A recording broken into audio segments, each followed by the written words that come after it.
Hey guys, Henny and Morton from Flip Normals here, and in today's episode we have a very special guest from us. We're sitting here with, we're actually sitting at DNIG now, where we used to work like just a month ago. And it's been a month. We're now sitting here with one of our friends, Harriet, who's a recruiter at DNIG. She was actually the one who hired both Morton and I. So you might say the tables have turned now. People were asking if we were coming here to interview you for a job. Yeah. Really? Yeah. No. We don't want your jobs anymore. We can't afford to hire anyone anyway. So. Yes. Yeah. So this is just going to be like a fairly relaxed conversation with an actual recruiter who knows what they're talking about, where we're just talking about some general stuff like hiring practices and some showreel stuff. Yeah. And just some general stuff around that. Yep. Do you want to maybe give an introduction? Yeah, sure. So I'm Harriet, and I've been working at DNIG for almost 5 years. I started out as a recruitment administrator, and over the last 4.5 years have worked my way up through to looking after almost... at least some point along the way, almost every department that we have here at DNIG, whether it was for a short amount of time or extensive.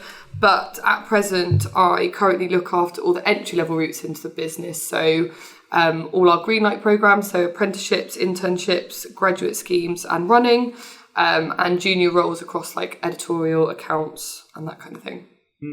So a bunch of stuff. Bunch of stuff. And there's loads more as well. Yeah. Important person. I like to think so. So we're not really going to do super tight, hard-hitting questions where we're talking about all kind of crazy stuff. But we just want to start off with one, which is something I think maybe the most common question we get, which is, doesn't formal education matter? And I don't mean, should you go to school? I just mean, if you have a bachelor degree, are you, and somebody has the same portfolio who does not have a bachelor degree, will you have a real advantage there, or do you just not care at all about somebody's formal degree? Not really. We've had it before where I've hired people that have been completely self-taught. It depends on the role that you're essentially applying for. If you're going for a senior role, I mean, it's, across everything. If you're going for a senior role and yet the experience that you have just isn't at that level, then of course you're not going to be considered for the role. But no, I think, as I said, we've had people that have come from being self-taught, lots of people coming from fine art backgrounds and being actual hands-on sculptors that have then started getting into the computer side and maybe just been doing it online self-study. So no, I don't think it's really important. What it's essentially down to is the showreel itself and you as a candidate, whether that means you've come from a master's degree or you've just been sitting at home online teaching yourself. It doesn't really matter. That seems fairly in line with what we've seen as well. I work with people here, at DNIG, who, like some guys literally have PhDs and some guys, which is insane to me, and some guys have nothing. And as far as I know, that doesn't really impact hiring processes or your salary or like essentially any of that. It's also I think just what it comes down to is just your skills. Yeah, absolutely. That's what we're looking for at the end of the day. Your CV says so much about you, but then your showreel is kind of the important bit to get that side across. But also when we sit and have an interview with someone, how do we feel like they're going to fit into the team? They might be extremely senior on paper and on their showreel, but you meet them and you just don't see them fitting into the team. We're not going to disrupt the team that we've got at the moment just based on the fact that they're an amazing artist. They need to fit into the role that they're doing. Yeah. So how does the whole process work if you want to apply here? Like going from how do you apply to interview process? And can you just take us through? Yeah, I'll kind of go through it relatively quickly because it can be quite lengthy. So the best way to apply to DNIG is online through our website. We do get people getting in touch over email, but their response is always going to be get an application online. And that's only because it means that everything we've got from you is on our database, like your CV, your covering letter, your showreel link. And also there are several questions that we tend to ask, depending on the role that you're applying for, that just help us as well get a bit more information from you. So if you're just emailing your CV in, we're not necessarily going to get that from you. So that's the best way to do it. Once you've applied online, the respective talent acquisition partner, who are the recruiters, then picks up that application. So whoever is responsible for the hiring for that department will review your work. If it's an application where you don't need a show reel, then it will just be down to your CV and covering letter. But if it is based on a show reel, then of course we'll have an initial look at it. But the team in talent, we're not artists. So there's only so much that we can gauge. You know, we can tell a bad reel, you know, they're fairly obvious. Yeah. But the ones that are sort of mid up, we don't have the eye for telling kind of what's really good or not. So we'll kind of make sure that they maybe fit into the requirements that we've got based on everything else. And then they go out for a real review where we've got selected people in the business who have been trained how to look at everything on the system. And they essentially review you as an artist and say, yep, this person's got a great show reel, or no, they'd need to improve significantly, whatever it might be. From there, if it's a good thing, then we have a pre-screen with them. So that's with the talent acquisition partner responsible for that department again, where it's very informal, about a half an hour phone call, just to find out a bit more about your experience in a bit more detail. So we've essentially then got almost like a mini profile to go to the artist manager and hiring manager of those roles and say, look, this is Mickey Mouse. He's done this for this many years. He's worked on these kind of projects. He uses this software. This is when he can start. These are his salary expectations. So they have a bit more of an understanding of them as a person. If their availability fits in with our needs, if their show reel is good, if they're using the right softwares, then that artist manager will then interview that candidate, usually face-to-face, or if they're outside the UK or can't make it to London, then over Skype, just so, again, you get more of a good interaction with them. So if somebody is not from London and can't locally be here, would that then be an issue for... No, it's absolutely fine. What we have to take into consideration is whether they need a visa. If they do, and we know that they're applying for a role that those needs are urgent, we just have to take into consideration, are they actually going to be able to get their visa in time for them to start the role for when it starts at DNEG? If not, that doesn't mean they're a no. It just means that we'll think, okay, this person's visa is going to take 4 weeks to get. Therefore, we need to think 4 weeks ahead of the start time to get in touch with them and make them an offer. It has nothing to do with whether you're in the UK or outside of it.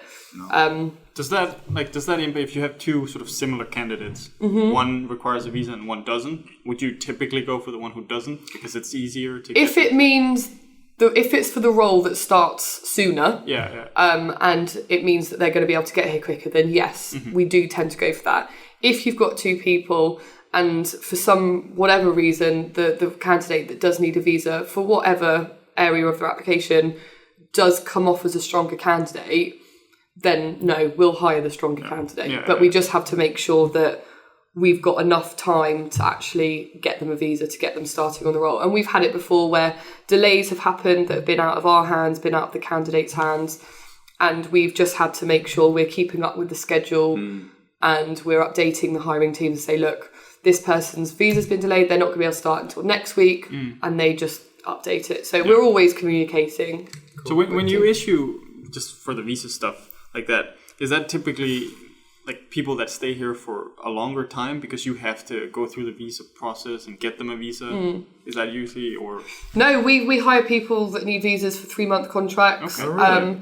Really? Depending on the role that you're going into, there are 2 types of visas you can get. Tier 2, which are for more strategic hires, so if you want someone to be in the business for like 3 years. And then Tier 5, which you can apply up to 12 months initially, and then you can extend that certainly for an additional 12 months and maybe even a further 12. So we would say, okay, we've got a 3-month contract for you, come in. As we get closer to that, we would extend their contract maybe if we had the work, and we'd simply update the visa end date. And we've got a specialist who sits in with us in talent who deals with all our global mobility, and she's a visa genius. And once they're in the building and they're hired and they're here, she then becomes their contact from that side, and she makes sure that we're doing everything that we need to do, as per the government's requests and stuff.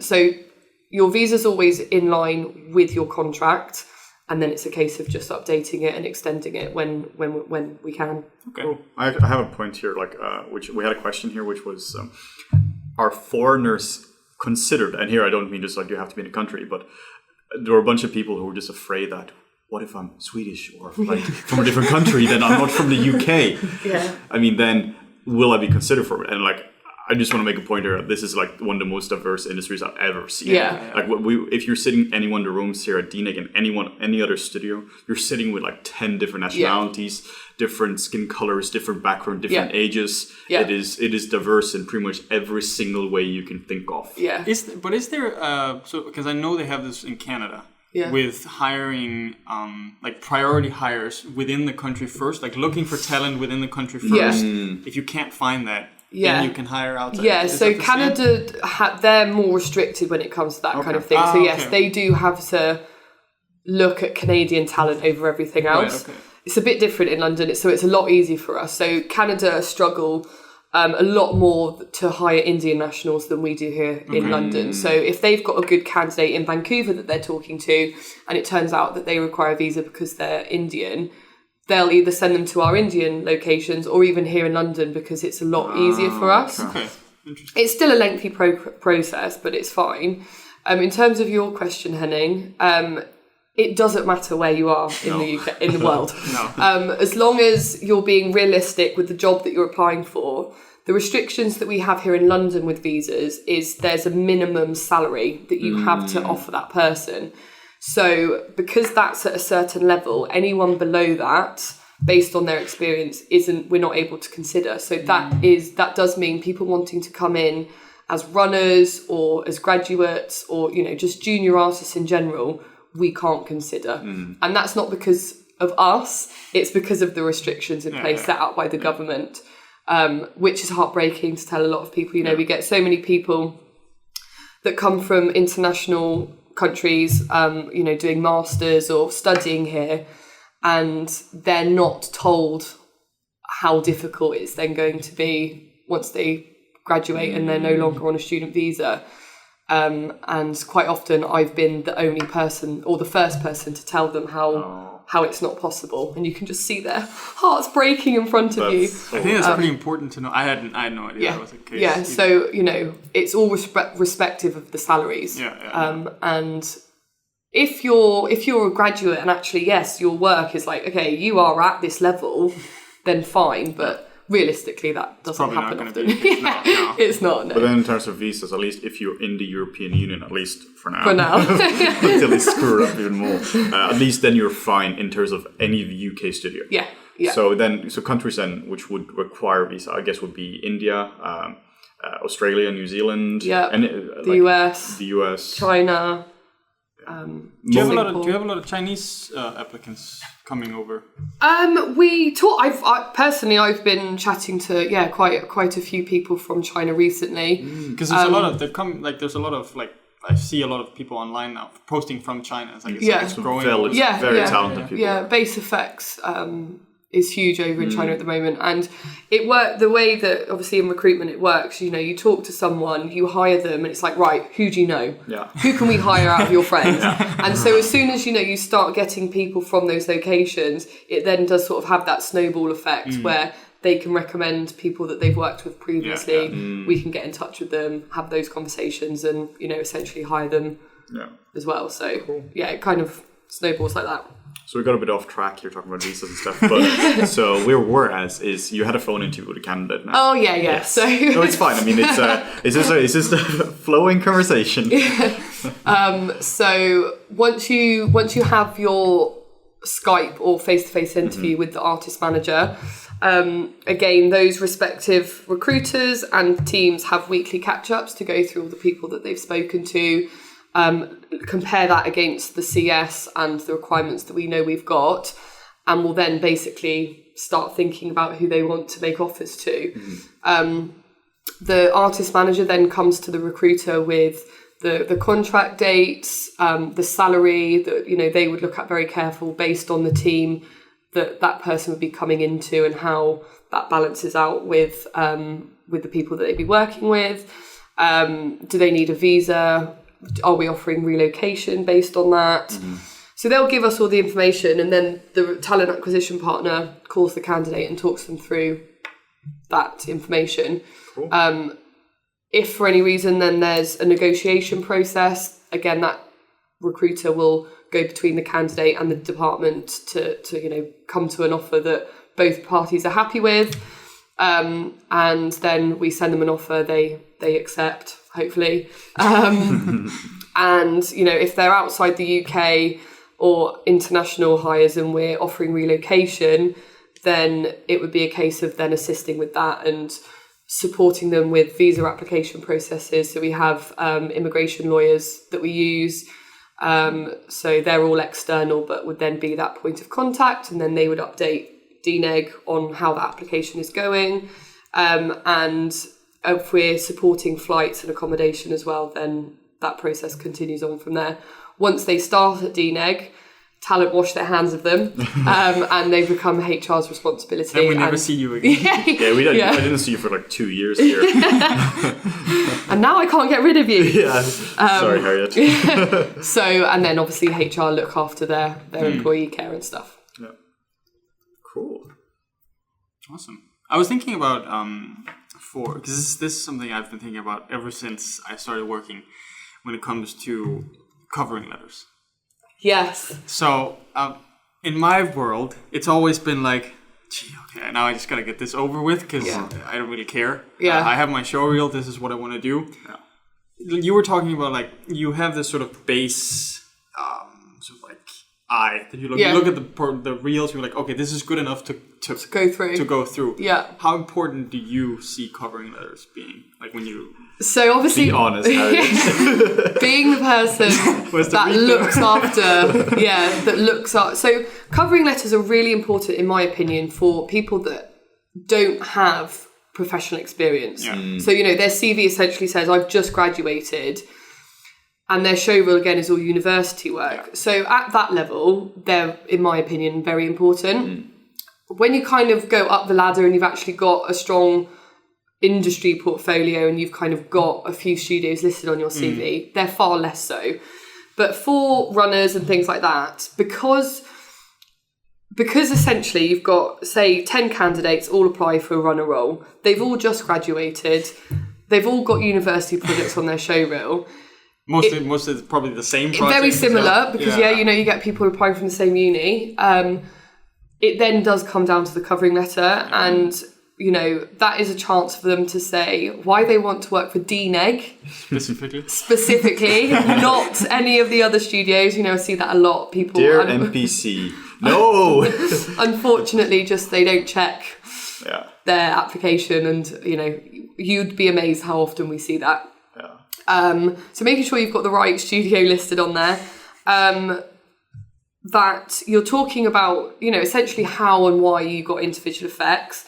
It's your opportunity to get your passion across for visual effects, for DNEG, and then just talk a bit about you, kind of what you've done. Again, you'll see CVs and they'll be like, I was a supervisor, but it was on your university project. So, the level of supervisors we have here at DNEG compared to that are very different. So more of a chance to kind of talk about what exactly you enjoy and love about the role, why you've got into it and that kind of thing. Because at that level, the runners that we're bringing in are the people that are passionate. Yeah. Because we do so much training with them that, we can get them to a point based on the stuff that we do internally. But you can't teach passion and stuff like that. So that's where that comes across in a covering letter. Yeah. No, because I was working with, I think it's an interesting point with the runners. I was working at a different company a couple of years ago where they actually had runners that didn't care about going into effects afterwards. Yeah. There was one, she just wanted to be a police officer or something. Yeah. She's like, why are you here? Summer job, essentially. Yeah, exactly. Yeah. But, so that's, here, you would only bring in runners that are then interested in then moving up and then So historically we've always looked at bringing runners in that are interested in 2D, 3D and production, and then you've got tech run as well. Because of the way the industry currently is working and the amount of work that is being distributed around the world, we're now and how much production is actually evolving, and production at DNEG is just getting bigger and bigger. Yeah. So we're now reducing the number of artist runners that we're bringing in, but increasing the amount of production people that are coming in. So they're the people that we're now looking for. Interesting. So, you know, people that are wanting to be producers and production managers and coordinators and that kind of thing. So now, in that area, show reels aren't relevant. No. Then it really comes down to the It really comes, exactly. Yeah. Tech runners, they historically have, you know, they have people that are interested more in the kind of technical side, so programming, pipeline, that kind of stuff, but have also had a lot of people that are interested in effects go into that because of how technical the effects role is. Yeah. They do have a couple of people that are interested in compositing, so we'll always, you know, I'm not going to look at a 3D runner application and, you know, their work is incredible, but because that's not DNEG's policy, I'm not going to say no to them. No. If they're amazing, we'll always try and make something work. Yeah. We just have to be conscious of the amount of junior people we've got coming into the business. Realistically, how many of them are going to be able to move up? Because, like you said, you had in your previous company people that didn't care. Yeah. We don't want that to be a thing. It's stuff. This is something we've looked at. You know, is it worth us just bringing people in that might be interested in visual effects, and this is just kind of a chance for them to get that exposure. Yeah. But it doesn't really make sense to bring someone in that's like, not bothered. Like, we want people that are going to give it 110% because they're interested in being here. And if someone doesn't want to do visual effects, how interested are they actually going to be in doing the job? And it takes up your time as well as a recruiter, and take up space and waste space. So one thing I've had when I've been applying for jobs is a lot of times you don't necessarily hear back, or it takes a long time for recruiters to get back to you. What's taking so long, Harriet? Why aren't we the most important thing on I know, and everyone, you know, does think they're the most important person. And yes, of course, everyone is very important, but we do get a lot of applications. Yeah. And do you have any numbers on that? Like so Greenlight, because that's recently taken place, and we kind of do track that a lot more regularly, because we need to sort of work out each year, is it worth us doing this, that kind of stuff. Which universities are we going to target based on the successful candidates that we've got? So we had 8 roles, 4 for the graduate scheme, 4 for the internship. So 2D, 3D, CFX and effects for the grads and for the interns. So across those 8 roles, we had 612 applications. Right. Me personally, I had to look at every single one of those, every single one, and that takes a very long time because you know you're wanting to make sure that you're giving everybody the right same amount chance, of attention, the right same amount of time, not just being like no, oh yes, okay.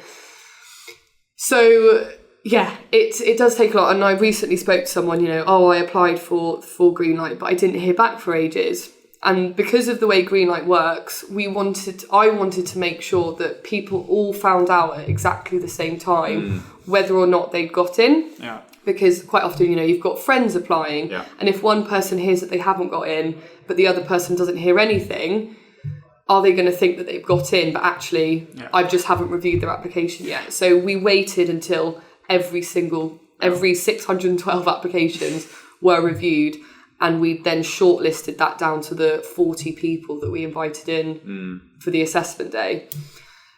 In other roles, yes, we've still got lots of people to review, but we've also then got the day-to-day stuff of actually doing interviews, contacting people for interview, booking those interviews in, internal meetings that take place, sourcing candidates. So we don't just sit and look and reply to applications. No.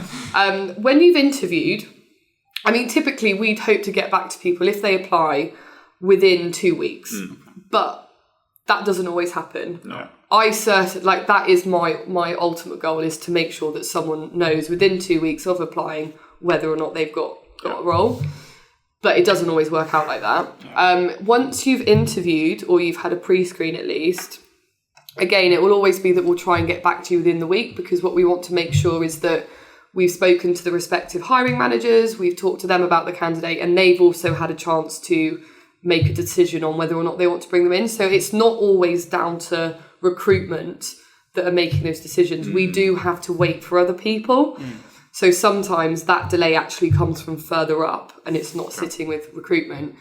My suggestion would be to, after about a week, send a nice polite email just saying, like, I recently interviewed, you said you'd get back in touch, haven't heard anything, what's going on?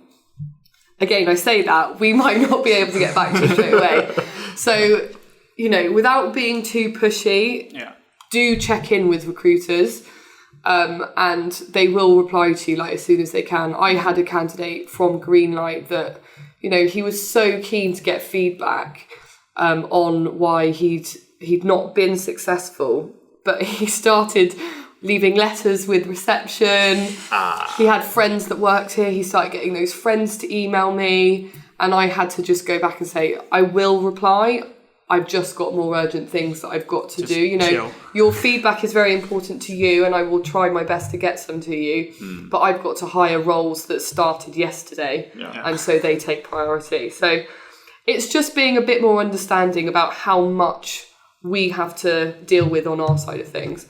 But at the same time, don't not take no for, like, not no for an answer, but don't not hear anything back. Yeah. I think you should always try and gain updates, but just be mindful of what else we've got going on. Because it does happen. Like I've tried it myself. You know, you apply to a bunch of companies and half of them you might not hear back from. Yeah. And then on the second email, you go like, hey, I sent this application. I'm like, oh yeah, sorry, I'll get back to you real soon. But and then it happens again. I would love to see a recruiter's inbox. One thing I think is important for people to realize is it's not an AI with no feelings on the other side. It's a real human with a real name who likes to go to a pub on Fridays. We don't interview on weekends. No, exactly. Tries to have a life. Exactly. Like how many recruiters do you have to take care of it? Oh my God, so when I first started at DNEG, I was the administrator and I supported 3 recruiters and 1 manager who kind of had taken a step back from recruiting. We've now got 1, 2, 3, 4, 5, 6 recruiters, 1 manager, 1 executive resource manager, 1 resource assistant, and we're hiring for another role. So we've got pretty big, but we need that support because you have hundreds of applicants just for the Greenlight. And also it's not so much about looking after candidates externally, it's the amount of involvement that we have here day to day at DNEG and the support that we have to provide to our hiring managers and stuff like that. So we needed to increase that because we were just, you know, I remember a few years ago, me and a couple of my colleagues would be here every night until about 9 o'clock because the amount of work that we had to do and the amount of hours in a day just didn't fit. I think it's important to note that, like, when you're applying, first off, you're not the most important person in the world, and second of all, like, you have other responsibilities as a recruiter than just getting, but you're not an email machine. Exactly. You know, so. And DNEG is not a small indie company. Like in this building here, like when I was here, a month ago, all the way back in June 18, like there were around 1,000 people in the building. Yeah, I think. It's about the same. So around 1,000 people here, and how many facilities now? They're like keep adding new facilities here. Yeah, so we've got 9 global sites. That's insane. So like globally, is it around 3,500? Yeah. So growing as well, like that's only increasing, it's not decreasing. Yeah. So you have a company with 3,500 employees, and you have I wouldn't say that the recruitment team here is that big to handle that sheer number. I mean, we've got obviously teams that work in all the other sites, but that's also something for people just to be aware of, that if Vancouver have some extremely urgent roles and they're struggling, we support them. Yeah. We then start helping them with their recruitment. We're not just solely focused on our own sites. We do support everywhere else. So it may be that Vancouver and Montreal have got a huge drive going on. So therefore, there'll be members of the team that have dropped everything in London because actually it's all very speculative over here. Yeah. And we'll be supporting over there. So it's a global there's lots company. of things to consider when applying. Yeah, like that was one thing which actually surprised me. And when I keep telling students how big these companies are, and I mean NPC and the other studios are like Framestore, and they're pretty much the same size. They might be a bit bigger right now, it seems, but I mean they're all massive companies here. Yeah, and you have departments in Canada. I think both Vancouver, Montreal. Yeah, both Vancouver, Montreal, Mumbai as well. 2 in India. 5 in India. 5 in India. 5 in India because we've now Prime Focus Christ. and DNEG have done this full merger. We've got obviously Mumbai and Chennai that have always been kind of DNEG, but then there's Chandigarh, Hyderabad, and Goa that do all the stereo conversion. So we've kind of got them, and also LA that does DNEG TV. Oh, okay, yeah. And there's always, I know that there are always people looking into where else we can expand to. So who knows what will happen next? Yeah, have like 15 locations next time we're here. And it's not like the amount of applicants are decreasing because it's just there are more schools popping up every year. Yeah, more visual effects courses developing. So, like it's crazy. Yeah. So we do need to obviously think about new ways of making sure that all those graduating people are thinking of DNEG first over everyone else. Yeah, that's what we could be going through, like trips to like universities. Yeah, exactly. Brand name DNEG. Get a DNEG tattoo. That really helps. Oh, it sucks if you got it before you rebranded. I know. Oh, damn it. Yeah, we did a video on like how to get internships like a few months ago now, and I remember I messaged you, be like, "Yeah, we're doing a video now," and you were like, "No, don't do it," because literally half an hour after we did it, we started recording, the entire website changed. Yeah, and totally rebranded. Like literally half an hour later, because it rebranded from Double Negative to just DNEG. Yeah. The website changed. Everything and you were changed. doing actual screen grabs. On the website. I was like, no, Henning. That was like the worst time because I didn't see your message until afterwards.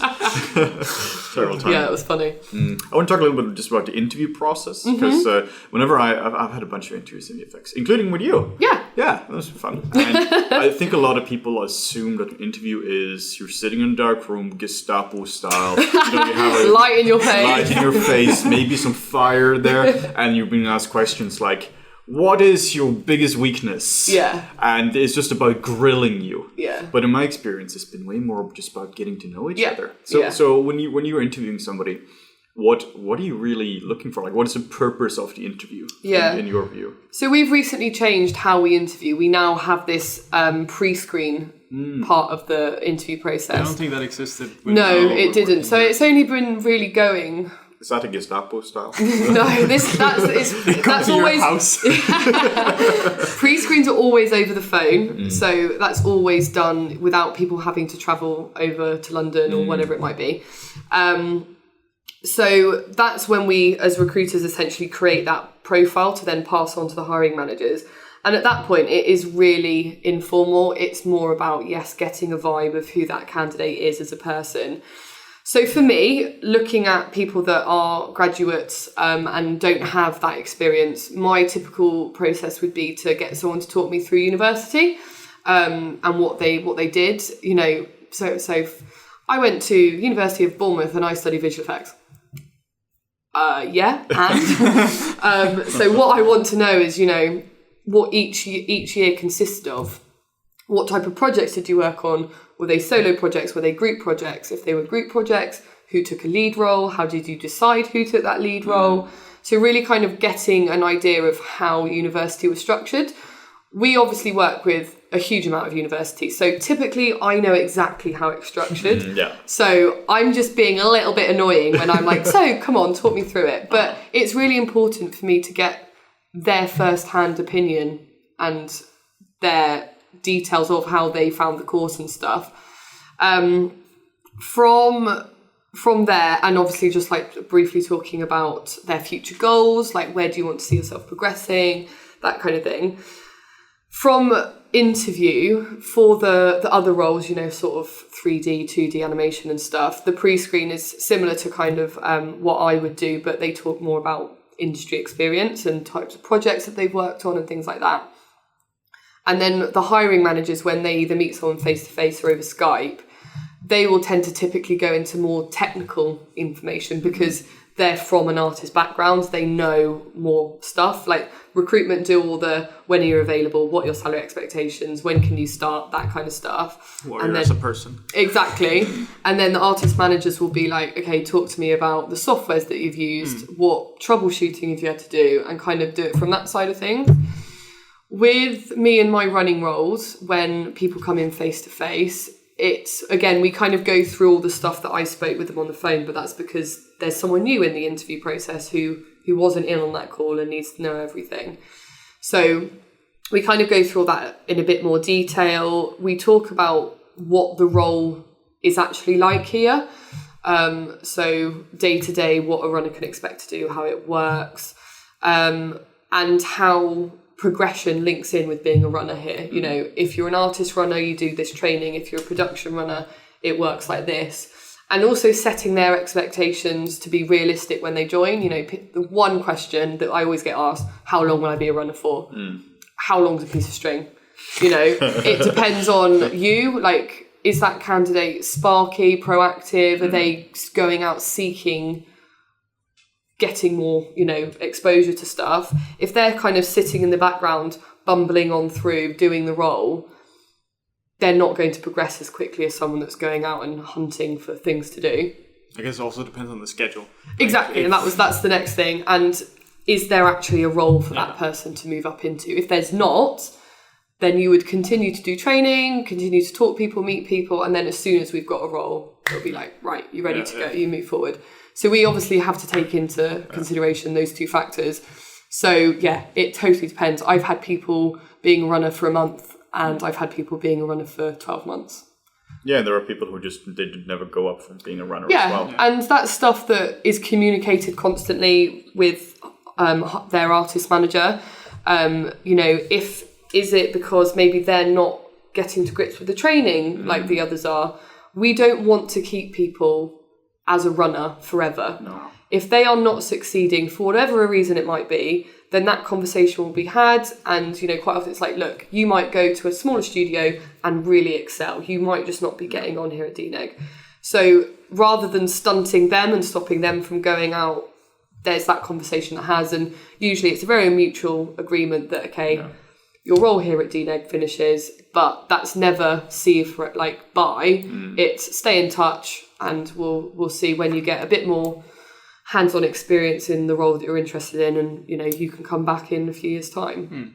And that's the same across every role. That's not just running. You know, people coming in as seniors, okay, you're on a 3-month contract, that finishes, we'll continue to stay in touch. Oh yeah, we need you again, can you start? Yes, okay, great.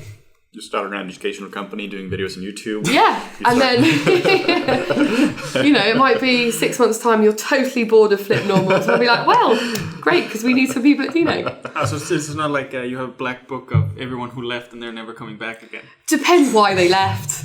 What if they left to start an educational company? No, you're all right, you're all right. Have you had people like that who they just totally burnt a bridge needlessly? Yeah. That's bad. Yeah. Yeah, I won't go into much detail, but that's like one of the key things we keep talking about in all our videos. Just don't be a dick. Don't be a dick. Seriously, like, I can't stress enough. Like if it's in the interview process or if it's once you're working here or anything like that. This industry, like we say, there are a bunch of people here, but within each, like there are 1,000 people here, but there are so many different jobs here, like recruiters, modelers, texturers, all the kind of stuff here within your respective fields. Like we were doing creature modeling here. There really were not a lot of creature modelers. The entirety of London, maybe there were like 30 of them. We know each other. Yeah. If you start being a dick to people around you, like that is exactly, that's detrimental. And to also your career. we keep notes. You know, we have a database that we write down everything, whether it's good or bad. And we also in talent move around departments. So, you know, I used to look after 3D, which is obviously how I know you guys, but no longer do. But someone might say, oh, Harriet, do you know this candidate? And I can say, yeah, they were great. Or, no, maybe just avoid that one. But, yeah, one of your questions that you sent to Henning was, you know, kind of what are red flags and stuff. And there are plenty. But I think one that I've noticed sort of reoccurring quite recently is people being quite negative about their past experiences. They might come in and name a studio that they previously worked at and say how they felt like it was a total shambles and they'd never go back there again. I completely understand that usually tends to come down to being very nervous. You're interviewing for a company you're interested in working for, and it's terrifying. And sometimes it is just like word vomit, and it's like, and it's but just people being really negative about the experiences that they've had. And that doesn't paint a good picture. It will sort of ring a few alarm bells of why are they passing the blame onto everyone? Oh, well, it wasn't my fault. It was because that person in the team wasn't pulling their weight. Put a positive spin on it. Be like, we had this experience where actually someone in the team wasn't putting in as much time and effort, but it was a great challenge because it meant all of us had to club together and make sure the work got done. Whereas going like, oh yeah, he didn't do anything until we failed. Yeah, but it's also like, then you think about, okay, what if when they leave DNEG, are they just going to go trash DNEG when they move to another company? Exactly. And that has happened before. Oh no. Someone was here, they then interviewed at another studio, not realising that their interviewer used to work here. People move around all the time. That's the thing. How many studios have we been at? Like both of us, 3, 4? Something like that. Like if everyone moves around. We've been at the major studios in London. Yeah. And recruiters also move around. Well, and also, regardless of whether people move around, we as recruitment teams, we hang out with all the other studios. We all go on so many events throughout the year. Yeah. We also try and actually get together socially and hang out. Like, we're not mean to each other. We do like each other and we have friendships with them and that kind of stuff. And it turns out if there's like a particularly bad apple, you might mention it. Like, we had this guy, like, oh, that guy applied here as well. And Okay. Everyone talks to each other. Yeah. So, yeah. It's back to the dick thing. But it also goes the other way as well. This is something we also been talking about. Like, if you get a good rep, we're going to talk about that as well. Like, if you're don't be so negative, Harriet. Jesus Christ, Harriet. So, like, God, no, absolutely. If you get a good rep here, like that spreads as well. Yeah. Might spread just as good. I mean, we keep talking about good people all the time. Like, oh yeah, I worked with that guy. He was amazing. Yeah. And that happens so often. I mean, it might even be more of that than like just tossing shit around. That does actually happen more than the bad stuff. Yeah. Like, that's what more conversations happen about. But even like talking about communicating with the other studios, when contracts finish here at DNEG and there are loads of people that were like, oh no, we really want to make sure that they're all right. We do this thing called reverse recruitment, and it happens the other way around as well, where every time contracts come to an end, recruiters will email all the other studios and say, we're letting go of X, Y, and Z.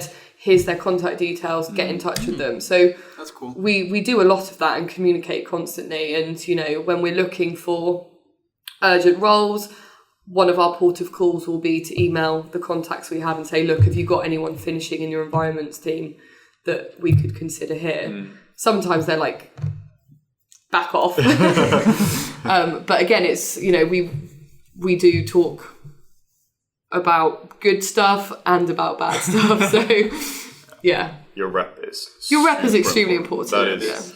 As is the studios, though, as well. We want to make sure that everyone has a good experience when working at DNEG, so that, like you said, they don't then go somewhere else and trash it. Are negative about us as a studio. Yeah, exactly. That is, if you're like a movie executive or listening right now, that is also important. It goes both ways here, and that's one of the things as well with interviews. It does go both ways. It's not just Harriet sitting across from you and like, do we want this person? It's also, do you want to work here? Exactly. Like that is. I think that's probably more so as you progress through your career. Because in the beginning, you should want to work anywhere, do anything. But I've actually seen that, which is interesting. People getting picky, where it's like, "Ooh, I don't really want to go. It doesn't matter. Like, if it's a job, then you just take it. Yeah. Like if it's a small commercial studio or something, but you really want to do high-end VFX, you can always transition into that. Yeah. And we've had the same kind of thing with DNEG film versus DNEG TV. People being like, no, I don't want to work in TV. And it's like... TV's amazing. TV is amazing. And it's... TV is getting crazy. And good. it's getting... The projects that they're working on are insane. And they're such a fun team. Like, not that film aren't, but, you know, film are huge. That I know far less people in film than I do TV. But, you know, what's wrong with working in TV? Why are you saying no? Yeah. It's an amazing opportunity. And DNEG, film, TV and feature animation, people move around. Yeah. You know, you may start in TV, you may then work on film for 3 months, you may go back to TV. Like, why put up those barriers at such an early stage in your career? Like, it's just crazy. The nice thing about having a company that goes into multiple fields like that is also that if film runs out of projects, but TV is missing people, we communicate and we move people around. Yeah. Absolutely. I mean, I guess technically you're still different companies. No. So we are still one company, but it's just different divisions. Right, okay. So, you know, everyone has their own schedules, their own budgets, their own, you know, that kind of thing. They're different benchmarks for salaries. Independent units, essentially. But because now, as recruiters, the way that we work is that I look after layout, but I look after layout for film, TV and feature animation. Emily looks after comp, but she looks after comp across all the divisions. Yeah. Whereas before, I looked after DNEG TV and nobody else did. So I had a really good knowledge of all the 3D candidates across film and TV. But because Emily looked after comp for film and I looked after it for TV, there was always a bit of a barrier and we might be talking to the same person. So now, you know, it's like film and TV are currently looking for compositors. So therefore Emily has got her TV and film hat on and she is talking to everyone on the premise that could you be for film or could you be for TV? So it works much better now. That's nice. It's really merging into like one thing here. I mean, if you look at TV today, the quality in some cases is better than film. I mean, you've got excellent writers and crazy production value in TV now. And you might actually work on something good. I mean, you're not going to say that the movies we worked on aren't good. They're visually very good, but I'm saying that the IMDb score is around 6.5. So, I mean, it's not fantastic in that regard. The projects are amazing to work on. Yeah, but sometimes we get terrible storylines, but we know the visuals are going to be great. Yeah, exactly. But yeah, you know, we haven't written the story. No. But then it's still like, oh, that was a crap film. But the visual effects are great. I think that's actually one important thing as well. I think that sums up my career. Yeah, Gods of Egypt. Oh, God. Because there are a bunch of people who they're like, oh, VFX, that's a very creative field, and it can be. But if you think that you can influence the end quality of the movie, like if you think you can actually have a big dent in the box office or if the Oscars for VFX, yes. You absolutely can. But when it comes to the writing or the casting or anything like that, that's not us. It might be a place to start. There are a bunch of good artists who became directors, like Neil Blomkamp and I think a guy called Wes Ball who did the Maze Runner movies. Who started as VFX artists. But you're not going to be doing story here. No.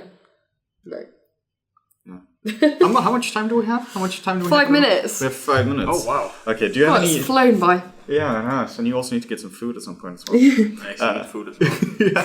So, do you have any questions? Or is any... Not questions. Do you have anything you want to bring up? Anything which is on your... Anything you want to ask us? Yeah. In fact, that takes me on to one of... a good example. So, during the interview process, you know, we always ask people, do you have any questions for us? And what do you say? I never know what to say.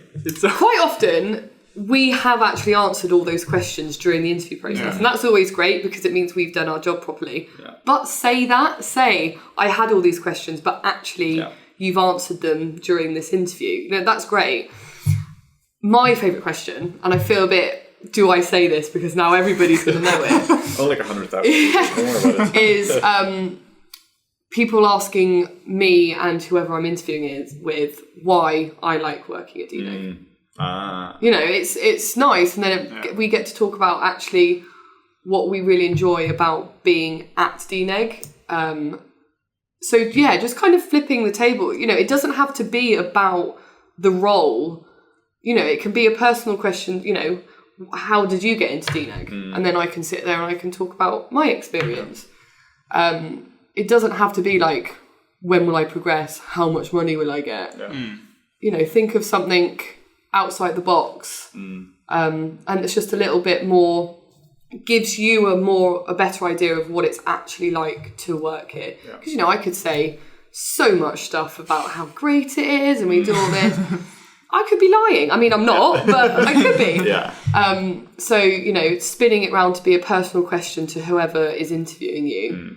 And it kind of, it's like, oh, you want to know about me. That kind of thing. You feel important. Exactly. I feel important. But I think that's one of the nice things about interviews in VFX is that it feels very informal. Yeah. It's not like you come into the interview room, it's like, oh, I have all these goals and it's like, it's just a conversation. That's how it's been for me at least. Yeah. No, and that's definitely the message that we want to get out. And, one of your questions, Henning, when you sent me the list through was, what do you wear to an interview? I mean, if you want to wear a suit, fine, but we're not that kind of a company. We're a studio, we're creatives, What you need to make sure is that you're presentable. You're smart, casual, jeans, t-shirt. I think I've seen you with a pink dungarees. Pink dungarees, nothing wrong with that, What's a dungaree? Like the overalls that... like a baby grow. Oh, right, okay, yeah. I know that word because I was asking, what is Oh, yeah, on one of our clips. You were like, what are you wearing? What's a dungaree? Yeah. So, just as long as you're smart and presentable, you don't need to worry about wearing a suit. There are some roles in the business that maybe that does work better for. If you apply for the executive role at DD. Yeah, and just, like finance-based stuff, it's always a bit, You gotta wear a suit there, because otherwise, how can you input stuff in a spreadsheet if you are not wearing an Armani? I think a lot of what, at least when a lot of people wear suits, is because they're talking to their parents, I have it into a DNEG. Well, son, you gotta make sure to wear a suit. Don't borrow your dad's ill-fitting suit. When he got a job in 1962, you had to wear a suit to interview. Yeah, it's not like that. And, again, when people start at DNEG, they're like, oh, what should I wear? Runners, you've just got to be comfy on your feet because you are constantly running around. But, we get people that what they're comfortable wearing to work every day is a suit. I didn't wear shoes while I worked. Neither of you wore shoes. They're walking around in their socks again. Why would you wear shoes when you're inside? I feel like this is something I need to push to the world. I mean, I've done it from time to time, but the looks I get, it's like, oh, sorry. Comments, but whatever. It's so comfortable. Yeah, but no, as long as, you're not causing any offence to people with your outfit. Let me see how smelly feet. With your lack of shoes. Oh, we have a friend. He should always wear shoes. He should always wear shoes. Yeah. So I think we have a couple of guys outside giving me mean looks now. Oh really? But, the meeting room. I think we have a minute now. I think the last thing I want to plug here is just, we both worked there for quite some time. I mean, just a free DNEG plug for you. I mean, I know you keep plugging flip normals all the time, so come on, plug away. Yeah, I mean, both ways. I had a really good time here. It was a really good studio. It was a very humane element to it. A bunch of really cool people. Yeah. Super nice building with a cafe and a bunch of stuff. Free beer and pizza every month. Yeah. There's so much pizza. Yeah. It's crazy. Like when you have a building with 1,000 people. Yeah. And when they bring in it's just crazy. Can we still come for that? I'm not sure. I mean, you do get people that's like, you don't work here. And I feel like people would know if we didn't work here anymore. Like, I don't thought. But my sisters come to Beer and Pizza before. They would come for beer and pizza. But yeah, thank you, Harriet. This was really enlightening. My pleasure. Yeah. Hopefully it helps your listeners. If you, as a listener, have any questions, feel free to scream out. Leave a comment. We'll try to get back. We'll try to get back. There's so many. Exactly. Yeah, so many. You know how it feels now. We tried to get back to everyone. At least we don't have to hire them. Yeah, that's true. We're not giving an offer. But so thank you so much for listening to this. Cool. And if you liked it, make sure to like, comment, and subscribe. Woo. Thanks, guys. Thank you. Bye.